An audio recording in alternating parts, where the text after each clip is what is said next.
Welcome back to Strength Cultures Podcast, number one in the hearts, number one in the charts. Just quickly checking in before the start of this podcast to let you know that we are now offering the first month on the training app is free, and that is exclusive to our podcast listeners.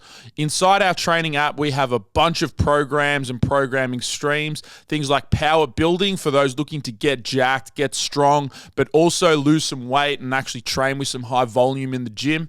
We also have power lifting, high and moderate frequency, as well as a bunch of strength and conditioning or hybrid style programs. As well as all the programs, we also have a bunch of educational videos, things like anatomy, nutrition, lifestyle, recovery. All of these things are built into the app to make sure that you are equipped with the understanding and knowledge needed to continue to push your training past your initial limits. And I just want to let you know that the entire experience is completely free. Free programming, free education, and free access to us in the Discord for form check and any questions you have related to training. Use the code PODCAST through the first link down below.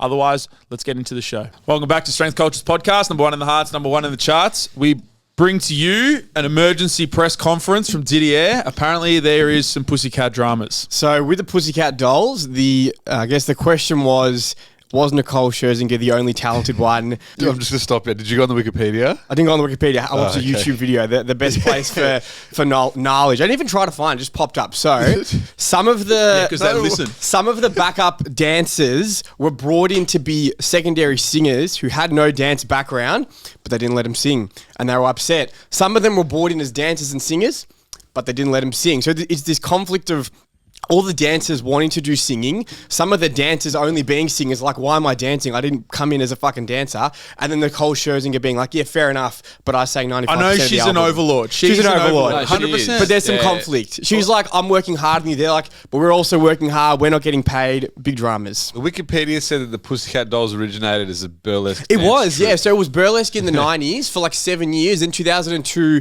the woman behind it was like, let's make this into, how can we turn this into an empire? She seemed to be very astute with her fucking business fucking mind. But yeah, and then she paid them fuck all. And So it wasn't toured the world. built. It wasn't built around Scherzinger. It was. So initially it was a burlesque, but the next step was, all right, let's turn this into a group. Let's find a front. Let's bring Scherzinger in. Let's bring these other girls who have various talents. But nah, Scherzinger's where we're at. Because there was a second one, I'm pretty sure the name was Ashley, and she was all right. Like, she was a Yeah, decent she was, singer, but they didn't let her sing. Just got no time. Let her So shine. we're here thinking, do they have talent? They had talent. So shouts out to the backup girls. We don't know your names, but you had talent.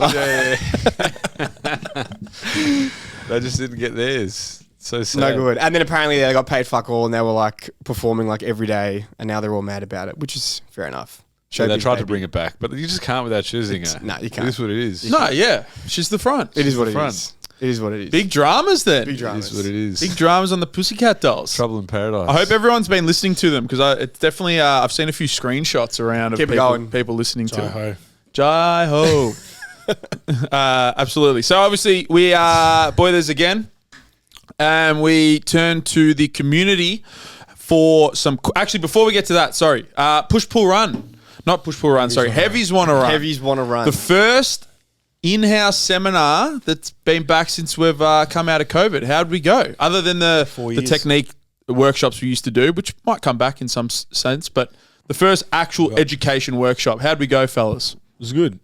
So it was your first. I think you said it was your first one, like proper. We did the Strength Congress before COVID, which was cool. Which I know, looking back just quickly, the Strength Congress, so I was a lot more nervous. That was like 100 people in that auditorium, but it was good. So I think the confidence there was with presenting and stuff, but it went well. I think a couple of things we want to refine, but that's trial and error. But yeah, I liked it. How were your thoughts, feelings, emotions? I was coming into it. I was nervous. Like, I've done bits and pieces before. Like, did a webinar. A webinar is different. Like a 2-hour webinar, conditioning for lifters, and done a lot of pre-recorded stuff for like some of Jamie's programs and a movement course we did a while back.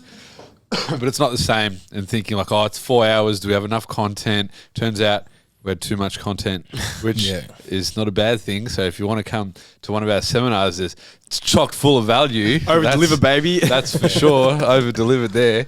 No, but it was good. It highlighted to me that it's definitely something that I want to push going forward. both as like a thing that we do in seminars and education. It's definitely, I think all of this, and I know we've said it with running, but for our own like athletic and personal physical development, but for me and for education and my own personal development as a coach and hopefully an educator a little bit more, like it's definitely stoked that fire again. Like I'm hungry to get back in the books. Like it's mad and I think the turnout was good. Everyone I spoke to was pretty happy with what they got, both from a theoretical and a practical standpoint. So yeah, I'm stoked with it, and I'm looking forward to refining it a little bit more and doing a second and third iteration, hopefully interstate in New South Wales and Queensland. I definitely, in retrospect as well, and already started like learning since the seminar. I started hammering on videos, but yeah, getting a little bit more into the biomechanics side of things, running gait, like walking gait, talking, how it all, affects each other, how potentially lifting affects your running mechanics. Like I want to learn a lot more about that and bring that into the seminar, because we've obviously did a lot of the biomechanical stuff from breathing and squatting, deadlifting, benching standpoint, but then tying it in so it's almost like doing it all. Where it makes a lot of sense. Like we're obviously like big biomechanics guy, especially Jamie. Like big coming into a big biomechanics guy, love movement and breathing. Yeah, love movement. It's just I was going to say something. You'll leave it. But seeing how like obviously biomechanics and how that ties in with lifting, but then breathing mechanics, and then just looking at it from like running mechanics, there's just so much crossover and potential for performance improvement with that.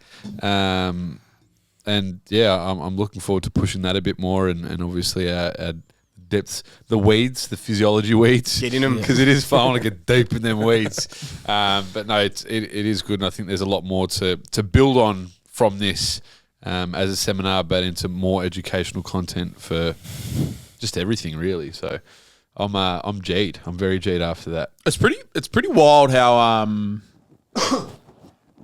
big the interest is in that side of things, and how big it's sort of the running and the whole running lifting hybrid sort of.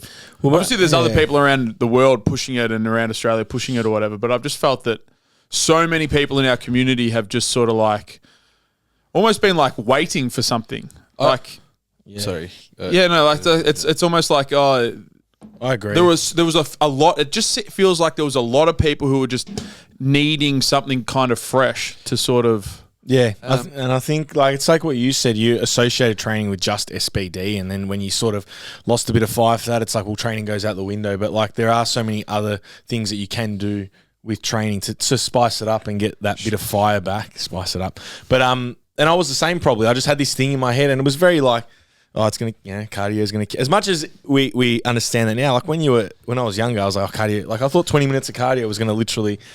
Were you nervous that cardio had killed your gains when you came back to bench press? No, mate, my bench is fine. Yeah, I know, that's what I mean. Obviously now after a few exposures, but initially. That's after 2 weeks, and I've dropped body weight. Like I was already benching 135 for 4 yesterday. I saw them, and they look good. They look good, and my back's flatter. I'm not arching as much, but I've got bigger tries. The last 6 months I've actually hammered dips, so I think that'll help. Well, so that's the question. So obviously there's a few. You've hammered dips, but so you say that's one part of it. The other part of it is you've done enough minimum effective dose to maintain your pressing strength. Was there anything else you think that's helped, or do you think that's it? It was literally that 3 sets of bench and 3 sets of dips. Were you doing direct arm work in the tri training? Not really.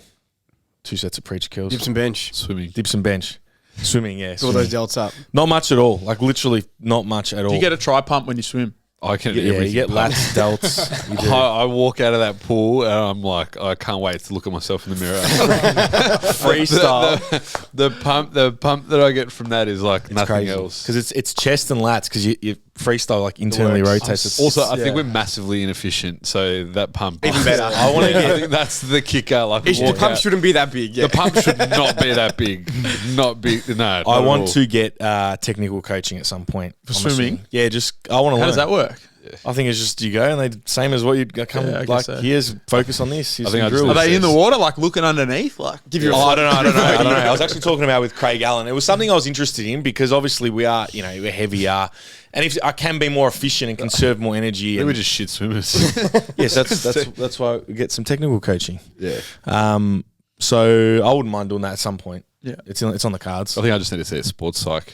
Yeah. Why? For the Get over your fear of cold water. Panic attack. We have a The run. wetsuit helped a lot, but I did read that you shouldn't rely on the buoyancy of the wetsuit in the try. Yeah, but if you can use it, may as No, well. it's a tool, but don't rely on that. Like you still want to improve your tech. It helped. It didn't help that much. To the point where I'm going to rely on it. No way. It helps. No way. Yeah. It does help. It probably made. I feel like I made it 20%.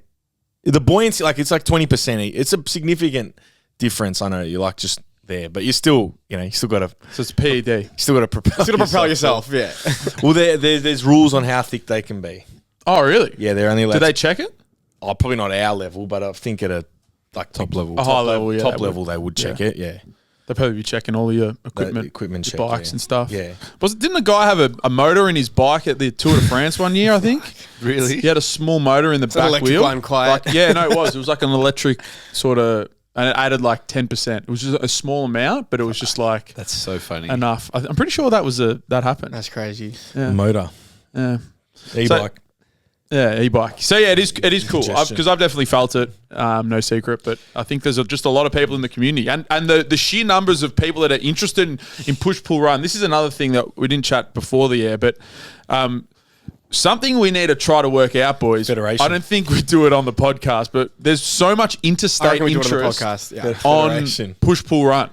Like so much interstate interest, and we've sort of been like, we don't really know how to do it. We've just been telling people like, you don't need to compete with us. Don't buy a ticket.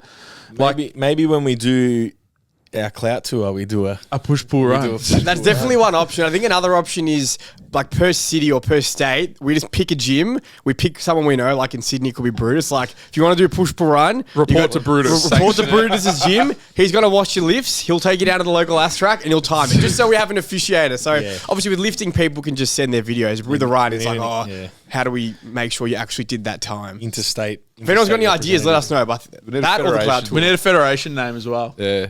Need to copyright it. Heavy Run Club, surely. PPR. We'll do it. No, you get Heavy a. Run Club's it's a Well, it's an overarching brand. detail. We can also for the marathon, half marathon, we can register as a corporate team. So I reckon we register. You have to have 10 people, and we register as Yeah, heavy. do run they have to do the marathon for that? I don't know. I'm thinking about doing the half marathon.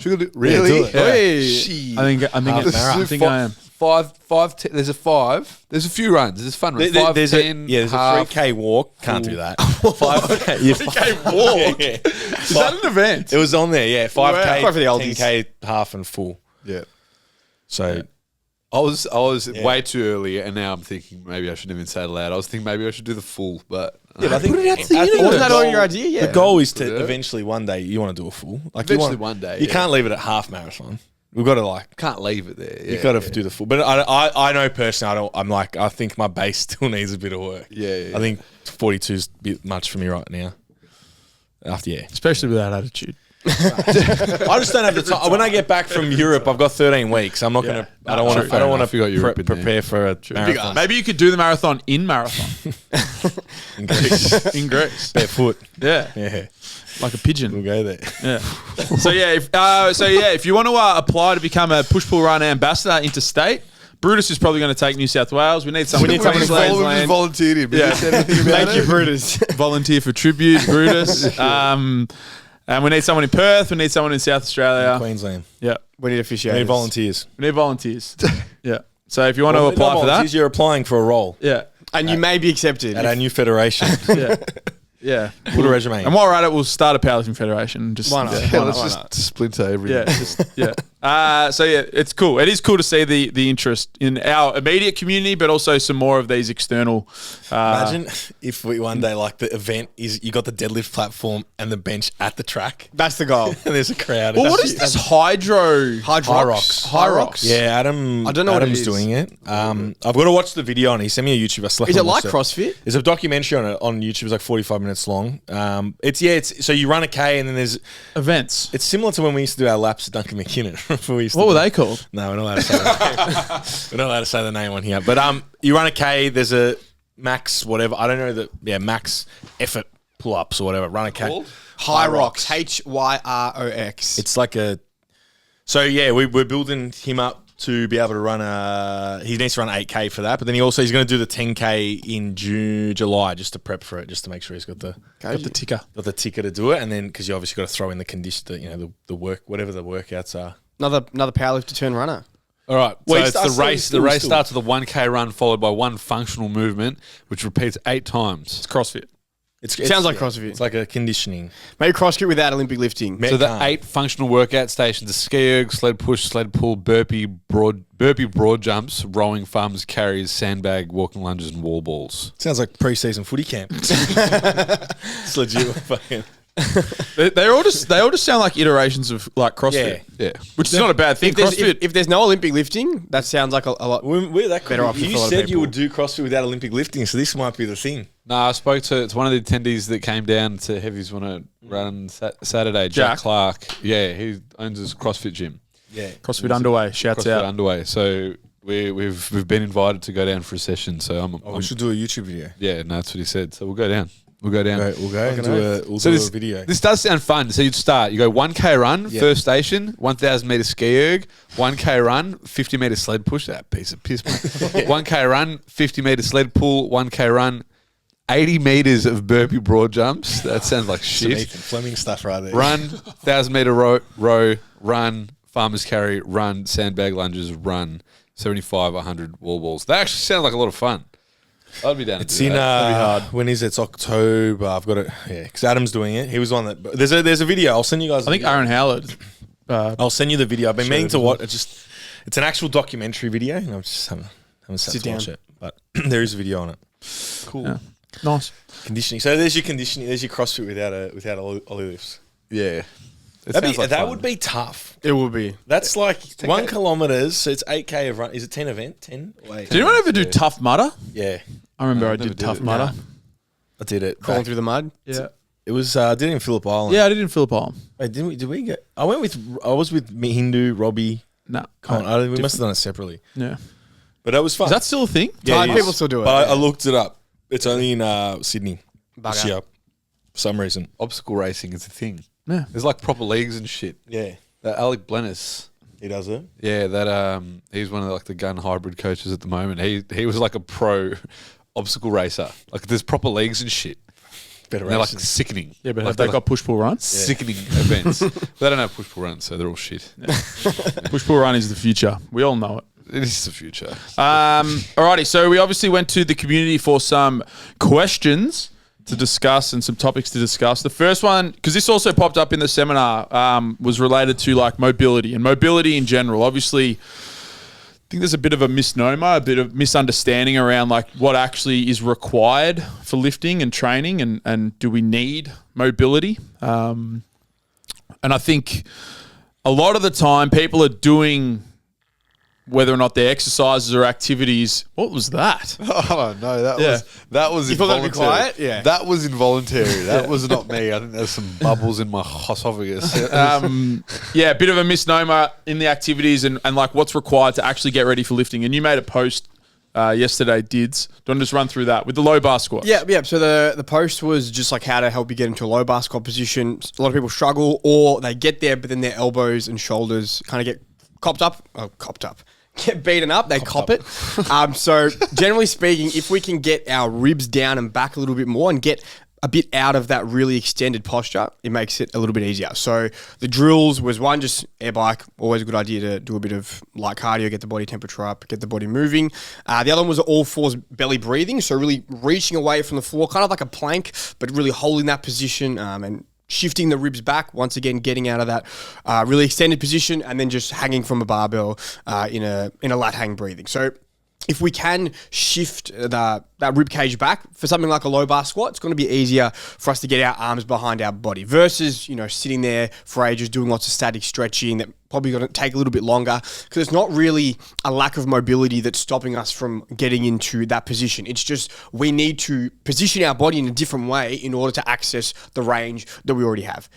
And I think this is where like mobility for lifting versus like flexibility training to be as flexible as possible are two different things. Because most people who are lifters, they're not trying to be as flexible as possible. They just want to be able to get in the positions to perform the lifts in the gym.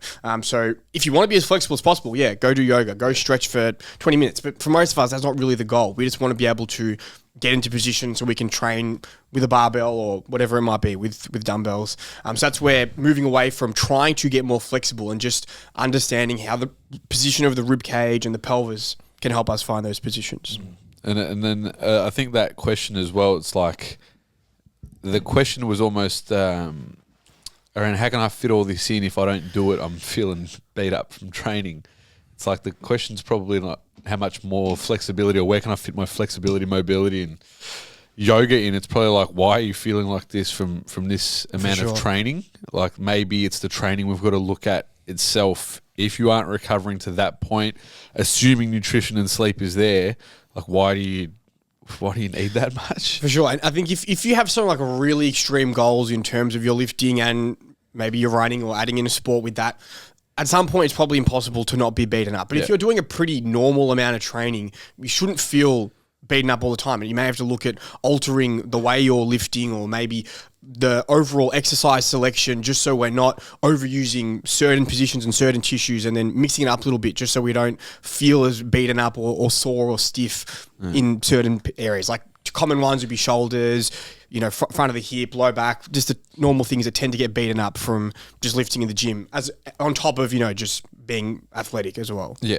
And I think that more like directed approach. So it's like the in-between. It's not how much should I be doing to start. It's like, all right, let's have a suss at what the activities of my sport are, what they require, i.e. powerlifting, and then have a more directed approach. I need to have improved shoulder mobility so I can get into low bar position. Then you have that directed approach with your lat hang breathing, quadruped, and just general positioning to feel better or to improve range of motion. Because something like powerlifting, we know is something that requires limited range. You're probably with adaptation going to see a decrease in mobility, and I think that's probably is it not reverse engineering? No. Is that what it is? No.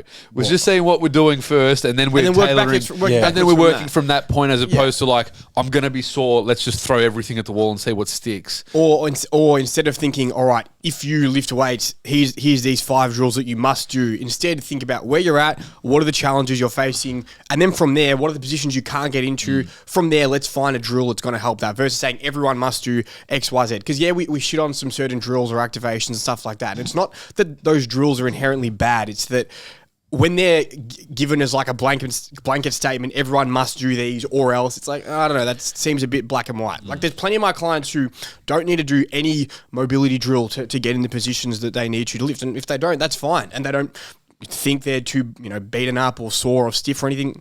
Go at it, jump onto the bar and go for it. It's more of a case-by-case basis and making it a bit more specific to the individual. Yeah, another thing that popped up with the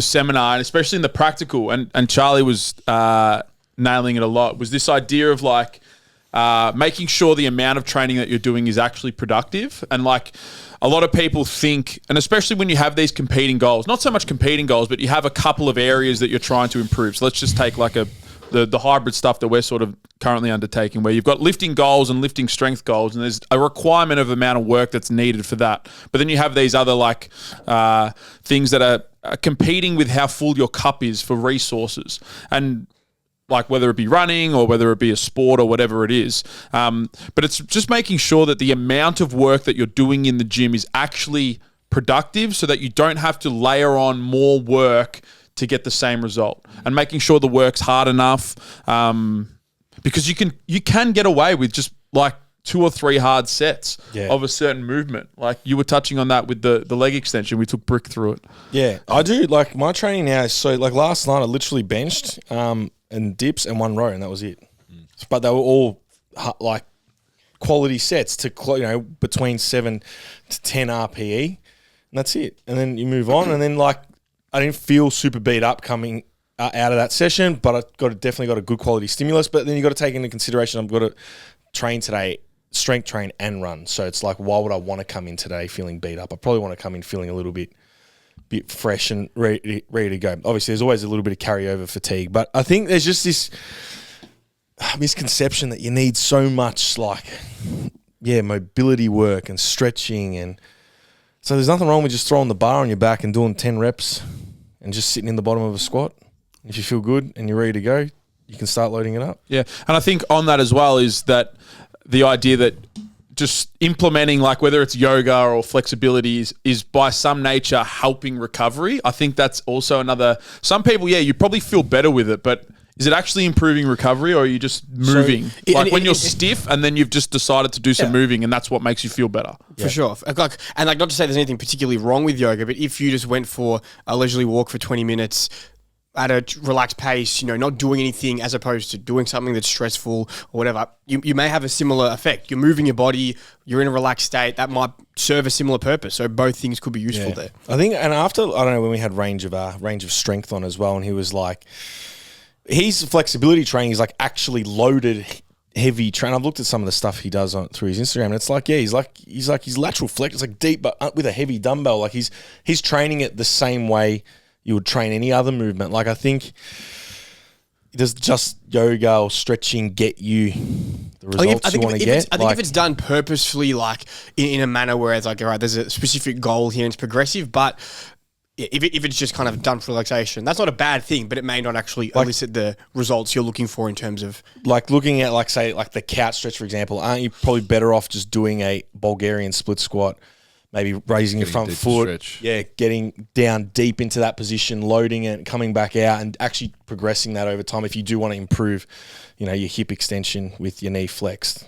I would say probably. Absolutely. Rather than just sitting, doing a couch stretch. You can get definitely and again, nothing wrong. If you want to throw a little couch stretch and then you feel better or whatever, that's fine. But I think you're better off loading things up and progressing them over time like any other, just in those positions.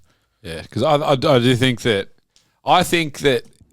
maintaining a degree of range if you're trying to be athletic is probably a good thing. Yeah. And coupling that, I know I was doing, especially with, when I was doing Grant Fowler's programming, a lot of pullovers, end range pullovers, hanging out in that end range, pausing there, doing ER underload, doing IR underload, end range dips, getting as deep as possible.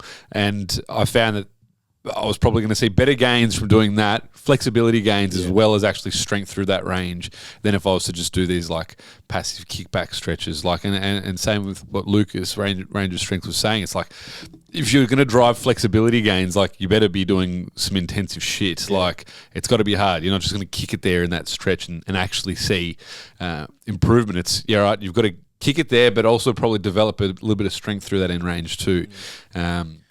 But I think I look at the mobility thing and then the interference as well, or the dose that you need. It's just all, I think the need for that much mobility work, and then the interference effect as well is just fucking shit programming. Honestly, it's a fatigue management issue. Yeah, well, that's what you said in the seminar. Sorry, is that fluff. The first thing that you need to make sure is that you're doing the right amount of work in the areas that you actually move the needle forward and that are productive to your outcomes and to your goals. That's the most important thing. So if you're just layering on all this additional stuff because you either feel beaten up, you feel it's just you're doing too much to recover from. Yeah, you're putting the focus in the wrong areas. Yeah. So, and I think even some people, I know there's something that I missed a long time. We're doing a lot of, powerlifting stuff where you're loading up reduced range of motion, because everything about, especially the powerlifters, is reducing range to lift the most load possible. So you're training partial ranges, low bar squat, sumo deadlift, comp bench press, all partial range. So you're doing half a lift virtually. So taking joints through half a range. It's half You've a sport. just pissed a few people off. They're going to be upset with you now. That's fine. I did it for a long time. So one thing that I missed through all those times was actually training my core and taking it through ranges, flexing it, laterally flexing it, and loading up these tissues and getting a bit more movement through here. Because something we used to talk about was proximal stability equals distal mobility. Setting the pelvis and rib cage first. And a lot of your mobility issues clean up like that before you need to stretch or do any of that other shit.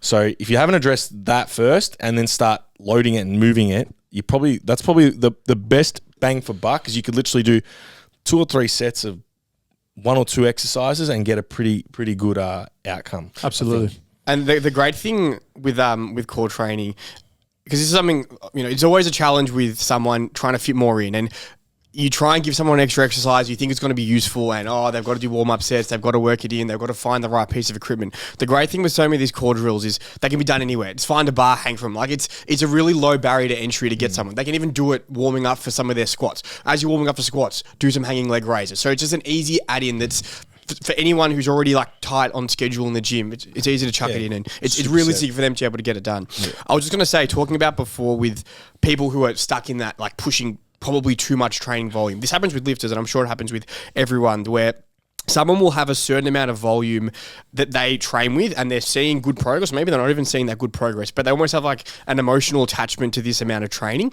And then for whatever reason, whether due to injury, due to life, whatever, they have to reduce that amount of training. And then whether it's due to that drop in training volume or just whatever, their training still goes fine. Then it's almost like a moment when they're like, oh, so I don't need to add in that 5th day all the time, because there's so many people who are just like hell bent on doing 5th days, and then they drop to 4 days, they feel good, they see good progress. It's like, oh, now I reckon I'm fine with 4 days now. And it's almost like they just need that moment to see that, no, you can pull back the amount of volume. It doesn't mean you're going to lose your progress. In fact, you might actually make better progress than that. Yeah, I break out the trust me every time someone signs up. Just trust me. Just give me a block, give me 2 blocks. Trust me, don't worry. Just to go back to the mobility training thing as well, and it's like, it's not, even if you're doing this and if you can't be fucked with extra core training or whatever else, at least doing your bodybuilding accessories like through full range. 100%. Like we talk about like variability, specificity, and variability is like doing a fucking landmine press or core training as well. I think variability is like in the context of the power lifts just means more range of motion.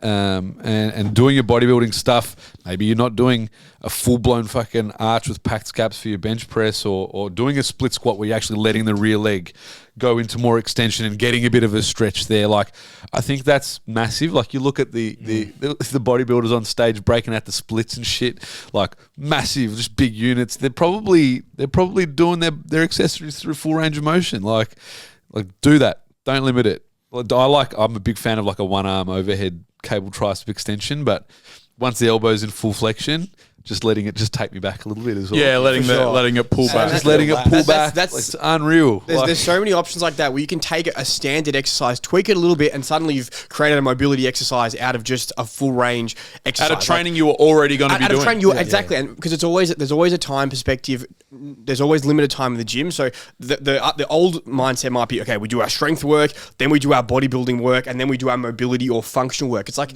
put all the mobility and functional shit with your curls, with your back training, with your shoulder training, with your split squats, and you've suddenly ticked 2 boxes, and you're still getting a hypertrophy stimulus whilst also actually training your body through different ranges that you might not tend to get in. Yeah, for sure. Lats. The same with your lats, like the one arm, the Nautilus down there. You just full stretch at the top. Full stretch. That machine is mad. Yeah, I've got to shout out Nautilus. That makes some mad machines. Yeah, I'm looking for more. I haven't used a Nautilus machine that I haven't liked. They're just fucking gangster. We've got space. So good. There's a bit of space still down there. For a few more nice I'm going to replace the mid row as well. I'm going to find a Nautilus row. Yeah. They're seated row. Yeah, but that thing is massive. Have you seen their pin-loaded seated row? It's big. That thing is fucking It's worth it. It's worth it. It's good. Is it that big?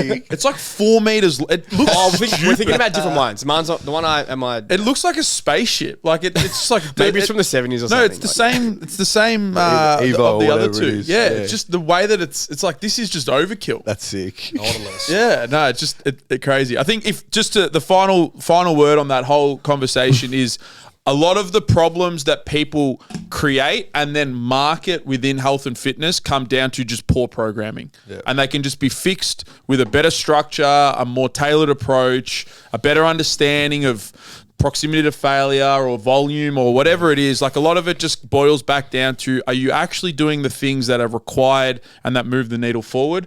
And for that, we can't guarantee you like that you whatever or whoever you're learning from or whatever is the right people to be learning from. But if you're listening to this, I think it's a good place to start. It's a jungle out there. Because there is a lot of just sharks out there that make problems up to sell something, when in reality it just comes back to just better structured training. So if you're interested in coaching with the boys, obviously DM. Nice. We can help you. But A no Charlton approach. but a lot of the shit, it honestly is, and that's why we bash on a lot of these ideas, like a lot of these activation things, a lot of these these quick fixes and all of this sort of stuff, is because ultimately it just comes back to good fucking structured training. It's like, activation. Fucking piss me off. So, yeah. Just fucking train. I don't know. It's creating problems. Like I feel like for such an industry that's Fragile.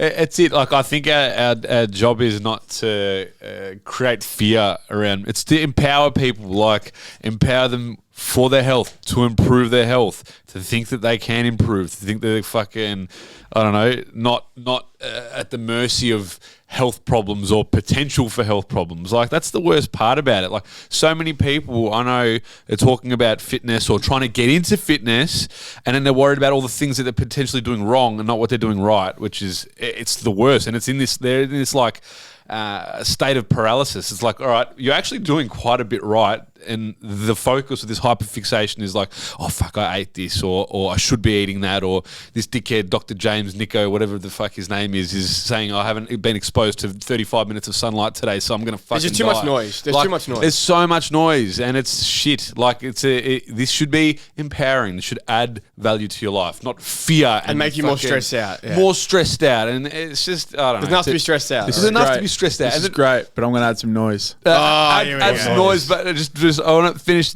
this point. It's like, I don't know, some people will think that we like chillers to the point we don't give a fuck about fitness, and it can almost, I know it's funny. This came up with the Luke Tulloch podcast. Yeah, where I'm like, how do you get? Yeah, because like it's almost like you take a back seat to like, you've got all this information, but half the time it just comes back to Like you're so detached, like you look detached because it's like, it's really is that simple. Like We're passionate about the sound principles that have always been there. Yeah, like that's the crux of it. But it can come off as like detachment, or like, nothing matters. like nothing Exactly. matters. Yeah. It's not that nothing matters, just a lot of the things that they talk about or they try and sell you don't matter. And what matters is the boring shit that we can't sit here and sensationalize because it just is boring. But we can sensationalize specificity. Nah, for sure. Or high intensity training. Maybe we just go the Mentzer approach. Just go hard. Just go hard. Hard. Tens. And we've got to go hard. Drop We've got to be sets. hardcore. Intensity That's it. methods. Yeah, and amphetamine. It sells better. If you enjoy the way in which we view and talk about training, I'm going to assume that you'd probably also enjoy the programming and the strategies we use for our clients and athletes here at Strength Culture. You can get free access to all of our programs by using the code podcast through the first link down below, as well as a whole bunch of educational videos where we help you understand and better apply the things that we talk about in the podcast. Again, first link down below, podcast as the code, and your first month is completely free. It's Mike Mentzer. I was joking. Mike Mentzer is fucking, everyone knows. I'm not talking about What's this? I actually have no idea what you're talking about. Is it Mentzer like the genius pool of people? Mike Mentzer was a high intensity training guy. He died young. He was like, he was an Olympia bodybuilder, but he was also like a mind of training and exercise science. But he also had an amphetamine problem, and that was what fueled his study. And he had some proper. I think I've heard that the youngins talking about being Mentzer Pill'd. Like, you know, you can be like red pilled. No, so being Mentzer, yeah. What is Mentzer Pill'd? I don't know. Tell me. Fuck. No, so like being red pilled means like what is red pilled? It's like Andrew like Tate. born It's into the the far right. matrix. You get Tate eyes. Yeah, so like you're enlightened in a way. So you could be you could be red pilled. So the red pill is like that shit fucking. Yeah. I don't know. I'm not gonna go It's like hyper masculinity shit. Yeah, women hate whatever. Like Well, it was like with misogyny. with the vaccine, like the people that took the vaccine with the blue pill, like you're sheep to the government. And then there's red pill. So being Mentzer Pill'd is like subscribing to like taking a the pinger. low volume, high intensity.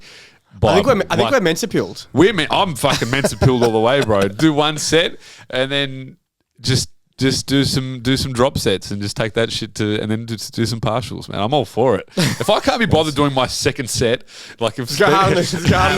this is so funny. Like so I was out with 3 to 4 sets of accessory work, and it's like now like I've got 2 sets of everything prescribed. But if I can't be bothered doing the second set, That's impressive. It's a lot of work. I feel like once you've done the first set, the second set's easier. Yeah, I know. I still, if anyone wants to see, you can see my training log. I've been doing my second set, but if I can't be bothered doing the second set, that first set, I'll take it to a 9 and then just rest pause that shit. And then throw some partials in. Rest pause are mad. Rest pause and partials, man. And I'm The all for it. endurance work has made my perception of strength training way easier. Like I just look at like I used to like, I got to deadlift 4 sets today or whatever. And now I look at it, I was like, that's easy. That'll take me like, that's, quick. I get to rest for 5 minutes. I'm glad you as a powerlifter are saying this, because when I said this 5 years ago, fucking powerlifters cracked the shits. They did. Powerlifters always What, the cardio will make you fitter so you can cardio, because I wasn't a powerlifter. No, you're still not though, don't forget it. Yeah, because I wasn't a powerlifter. I was like, where's the grounds for this? And now there's powerlifters. So there's That's why you need Charlie. No, there's now I've got Charlie. That's it. I'm Charlie's got more basis now. I'm the medium. Yeah. I'm the medium for the People message. listen. No, I was coming more from not so much the intraset recovery and all that, but actually apparently there's research done that people that are trained in endurance sports have a lower perception to pain. Their pain threshold is lower. I don't doubt that. All right, which Now the research back then. I'm coming. This actually it's an idea. It's one. Is it your perception? You just able because you know if you go do a 3-hour bike ride, you can tolerate 20 minutes of gym works like nothing. Or is it down regulation of like stress hormones and stuff, so your pain tolerance is actually lower? Is it increase in free testosterone? I'm coming back with some noise. Alrighty, so this is actually what I wanted to add the noise in. Huberman has come up with some more groundbreaking understanding on free test. Apparently, people that have a better tolerance to spicy food have higher free test. Bro, I'm high test, but like I'm fucking sorted. Yeah? So Do you like spicy food? Yeah, I like it. I don't know if I got a tolerance. I still want to. Well, the fact that you can tolerate, you like it means you can tolerate. Yeah, because like Deuce doesn't like it. Low test. That makes sense. It's got low test. But I like it. The other part to it is higher pain tolerance apparently is correlated with more testosterone. So maybe your My cardio pain tolerance sucks though. increase. Well, Because like I'm even looking at tattooing. Like I've got a few tattoos, and I don't know if maybe it's just the parts of my bodies that I've done, because apparently there are some bad parts, but I haven't felt it super unbearable. Yeah, you're low test though, so Low test, that's my problem. But I'm just saying, like I found it quite like, yeah, it's uncomfortable, but it's pretty chill. Like I sit there and talk to the guy the whole time. Like I don't know. yeah, Anyway, tough guy, aren't you? I'm a big tough guy. Yeah. Big high test. So yeah, if you like spicy food, congratulations. You are high test. You are in. Don't go Right, get it tested. Now that know. Hubie has said something that confirms that I've got high test, I'm all for Now you're back on him. I'm all for Hubie. Yeah, done. On ya. Yeah, come back to us. I reckon. I don't know. Low test, fragile dog. mindset. All right, next one.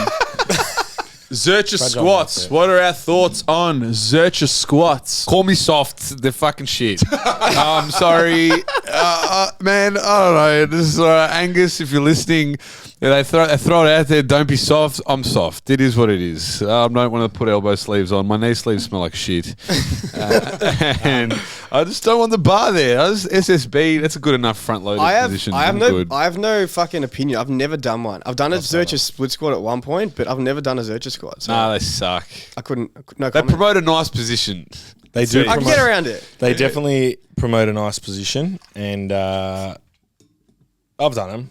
What did you like 190 or something back in the day? Have you got trauma from doing them? You're What, are you right. just looking up into the You probably abyss? fucking look like I had a war flashback. I've done them, Some fucking, Well, it's just and I'd rather not talk about them. some fucking Alice in Chains starts playing. PTSD. No, I did. I did. You pushed them hard. I did. What did you get up to? 180 for 3. I did. I got up to 180 for 3. They're not like 180 for 3 was it was not bare with sleeves. Or I used to use a jumper Low as well. test. Soft. Low test. Low test, well, there you Low go. test problem. High test people are doing it bare bones. One thing though, people stuff up with it is they don't. You actually need to tense. Seebs. So you got to tense. You gotta, like your arms or your bicep, like yeah, just like- everything. Just So Your soul. Same way when you put the bar on your back, you squeeze your shoulder blades together. You create like a shelf. You tense up the muscle. It's a front shelf. It's a front shelf. So you squeeze, your hands squeeze, and then this is all stiff and tense. You don't want it to go into a relaxed crease like that. And when I had them programmed ages ago, they were like for execution to be done like a squatty squat. Yeah. A real squatty. So I had to reach the elbows forward. So it's sitting out. There's like, you can't like tense hard and it's this barbell sitting out in front. Abs the feel squat cooked. itself, abs like felt like I was going to tear them. Yeah. The squat itself looked like it's bloody poetry in motion. My torso vertical.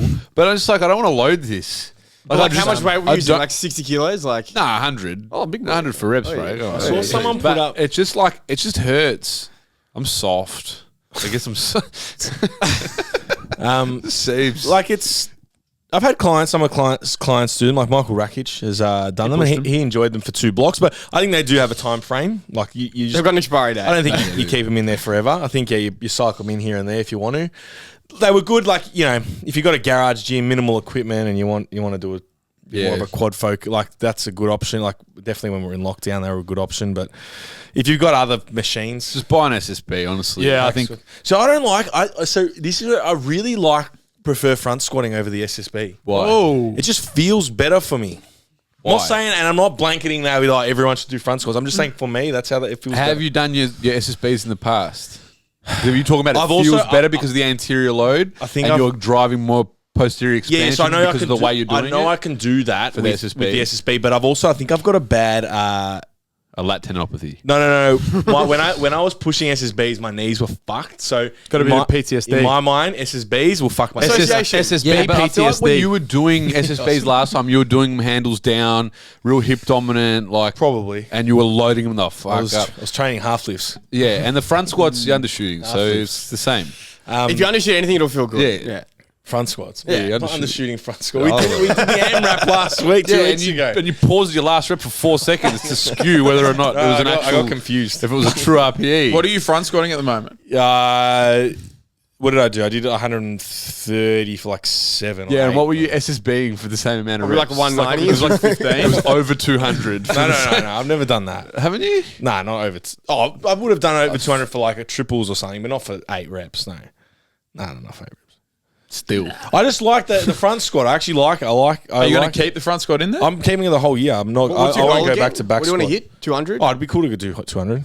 Probably do that. You could probably do I think I'll be able to do it. I did 160 with a pause, like in the tri prep, and I haven't done more than 3 sets of front squats the whole time. Oh. And right now they're in maintenance mode. I'm doing 2-3 sets just to maintain, and while we push the push pull run shit. Yeah, Push the push. But I just like them for me. I don't know. It feels nice too. It opens up my back because I've fucking all jacked up. You can do the same with SSB. Jacked up from half. It reach your elbows forwards. But my argument is, if I'm liking them, enjoying them, why would I change them? Yeah, I know. Because I'm just saying generally just SSB because like that's you. I'm just saying as an overarching. Ask me how for many most times people. I've programmed front squats. How many times? Fuck all. There you go. So that's what I'm Program the saying. SSB. What I'm saying is, as an overarch, just better movement, SSB. From a skill development standpoint, I'd rather teach someone an SSB than a front squat. If they're chasing those mobility gains, posterior expansion, and whatever else, Ask Craig. SSB, and just ask Craig. What? I don't know. We used to say, expand your ass, Craig. Oh yeah.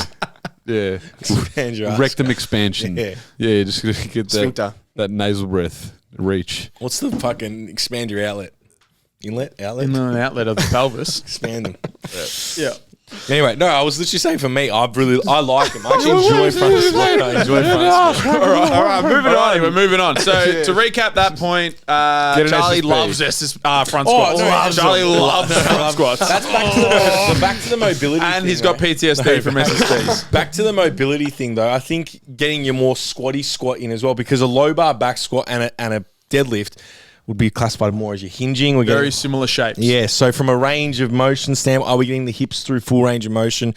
So using things like your front squats, your SSB squats, Zercher squats, those more squatty squats, as well as then even like single leg squats, keeping your elevator, not escalator, of the rib cage and torso. See you later. That's your Paddy DQ. But yeah, throwing in a little bit of that as well will help tidy up your ranges of your hips Absolutely. and whatnot. For So sure. just be mindful of that. Yeah. Oh, that's a good point. Really upset all the powerlifters today. I was like, every time Angus says that a low bar squat isn't a squat, they just fucking lose their mind. It's so funny because I know exactly what he's doing, but it's like, yeah, it's so funny. He's coming. He's just booked his seminar July 1st. Fucking oath. Yeah, July 1st. Saturday, July 1st. Here. Saturday, I'll be away. Yeah. So, yes, reach out to Angus if you want to get involved I'm there. actually excited to be away from Boost for 4.5 weeks. Nice. I wonder how my mental health is going to improve over 4 weeks. It's going to be. It won't improve. You're your own worst enemy. Alrighty, moving on. Alrighty, next thing. The last topic, overrated, underrated, for pre-workouts. Dog shit or not dog shit? Dog shit. Ooh. Drink They're coffee. overrated. Pre-workouts. I dog shit. I've had a single digit amount. People become too reliant on them. Their tolerance builds up. It's fucking. Yeah, just fucking. Oh, look, maybe if I was someone working, getting up early, working tradie, working hard, but then it's gonna fuck your sleep, and then it's just this vicious cycle. Yeah, you wouldn't be having it. I don't know. It's the same as coffee, though, to me.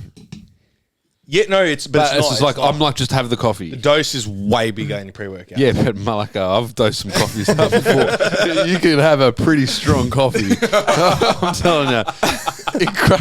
Nah, it's still like your standard espresso shots, like 40 to 80 milligrams of caffeine. Whereas these pre-works are 300 milligrams, bang, at 4 o'clock in the arvo, and then I can't sleep. Yeah, and it's actually funny how many people. That's the first question I ask when they're like, "Oh, I'm not sleeping." I'm like, "Oh, when are you having pre-workout at 4 o'clock?"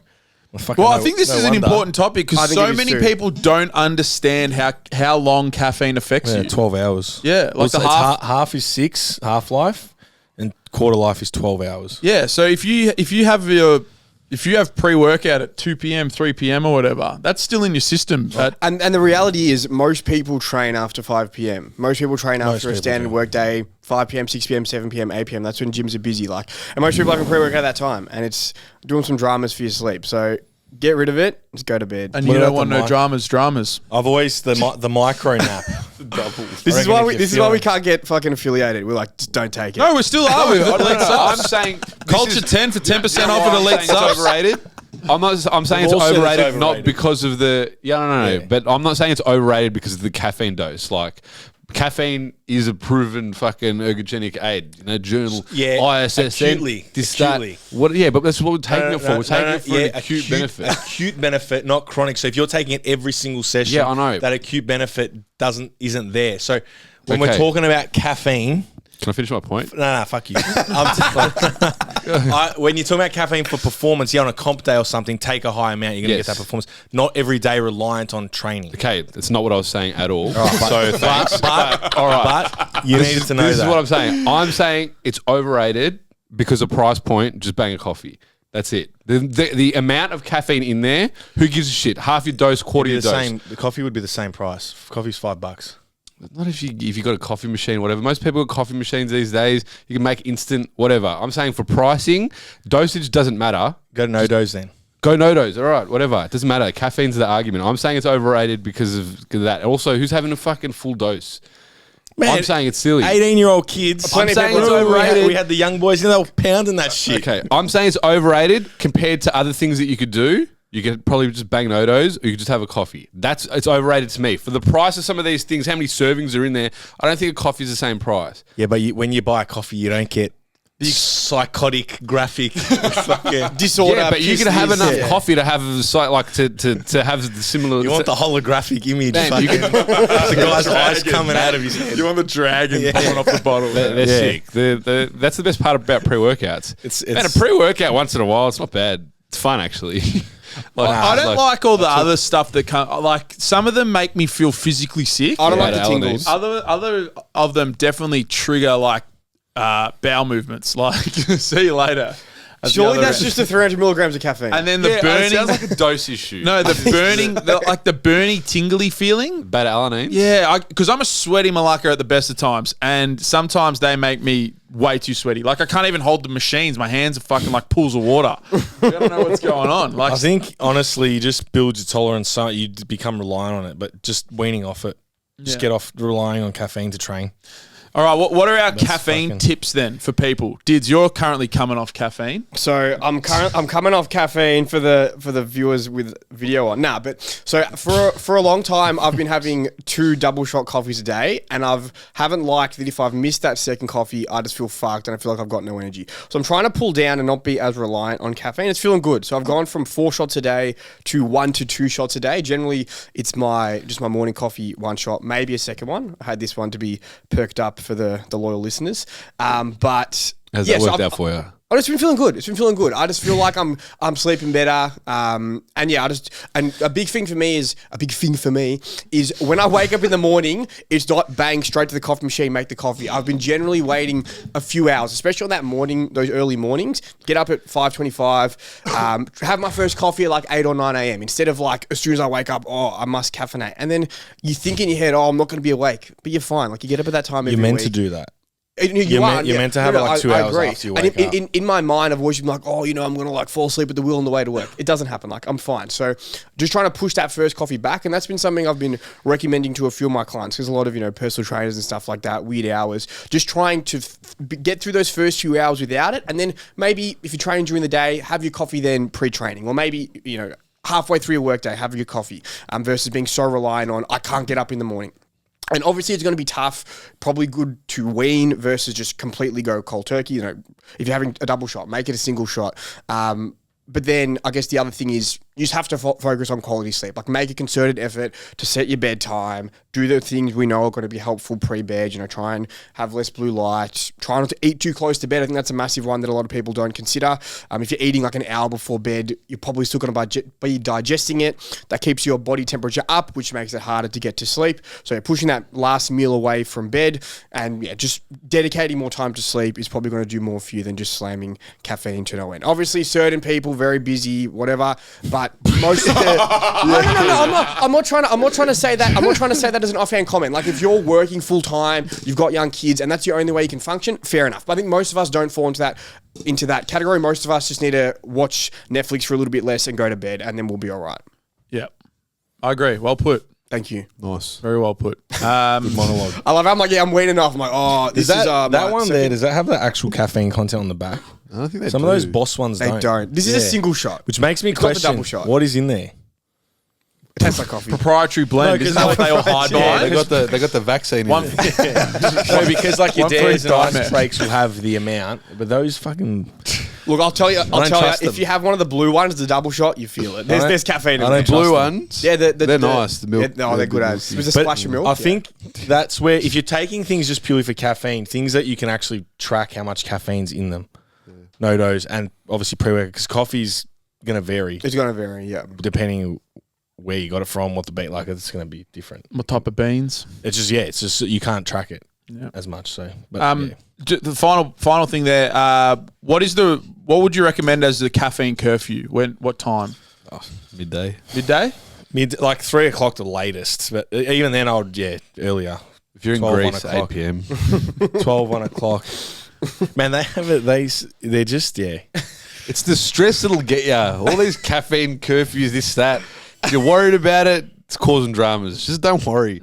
BPS yourself out of the half-life. Dude. Don't worry. It is. If you believe you're going to go to bed, you'll go to bed. 100%. You just got to want it more. You just got to want it more. Gotta wanna If sleep you more. believe, it'll be fine. Don't worry about the curfew. Just bang a coffee at 8. You'll be all right. Yeah, mad. All right. I think that pretty much wraps it up. If you're interested in coaching, DM the boys. 5 stars on Spotify. Subscribe to the YouTube channel, and we will see you next week. Stay Mentzer Pill'd. You can use the code PODCAST in the first link down below to get access to all of our training programs, power building, specialization phases, powerlifting, strength and conditioning, and hybrid, as well as a whole heap of education related to nutrition strategies, non-tracking nutrition strategies. You don't have to track calories. Also recovery, anatomy, biomechanics, as well as overall training philosophy. The code for your first free month on the training app is PODCAST, and you can find it through the first link down below.